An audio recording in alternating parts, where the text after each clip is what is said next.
The modern church would never ask us to sacrifice our children or our families, would they? Might be surprised today on Body Slam.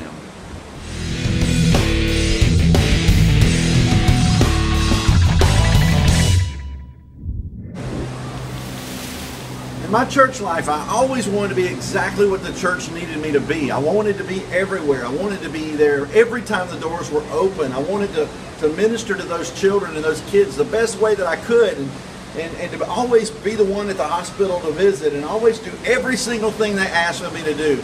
And I found it very difficult, but you know, most of the time I was able to do that. The problem is my own family was being neglected because I was trying to be with everybody else's family. You see, whenever I was in church ministry, I almost lost my family. My wife was neglected, my kids were neglected, my home life was neglected. I would even open up my home and have kids just come over all the time, and I loved it. And they were gracious. They never would have said anything. But it was almost too late when I realized how bad it finally was. And I had to reprogram my mind and my motives to begin to try to minister not only to everyone else, but to my family and to myself, and to try to grow myself. It's hard to be able to preach and preach and preach and teach everybody else whenever you're not being mentored and growing yourself. That's tough. And there are a lot of young ministers that are going through that with their families, trying to learn how to make that balance. And it's a very dangerous game to play. I went to my pastor one time and I said, you know, I really want you to be more than just a pastor. I want you to be my friend and help me, and let's grow together. And he said, you know, he said, really, I'm your boss.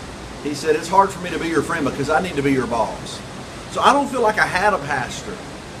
And most people, maybe you, just going to church and being involved in church yourself, be very careful that you're not so busy trying to do things and that you're not being guilt-tripped into doing things for the church, and your own family is going, I don't know, kind of going to the wayside because of it. I know my family, I'm not a huge beach kind of person, but I'm up here and I'm surrounded. I've got 5 females that I'm here with. They're all over the beach down there. Got some inside watching a movie, and they're having a great time. This isn't necessarily my thing, but you know, that's okay, because I'm spending time with them and I love them, and I want them to know that whatever they want to do is important to me too. So I want to encourage you. I want to let you know, do not sacrifice your own family in order to be there for everyone else's. It's not healthy. It's not good. You continue, whenever it comes to your family, to give them heaven.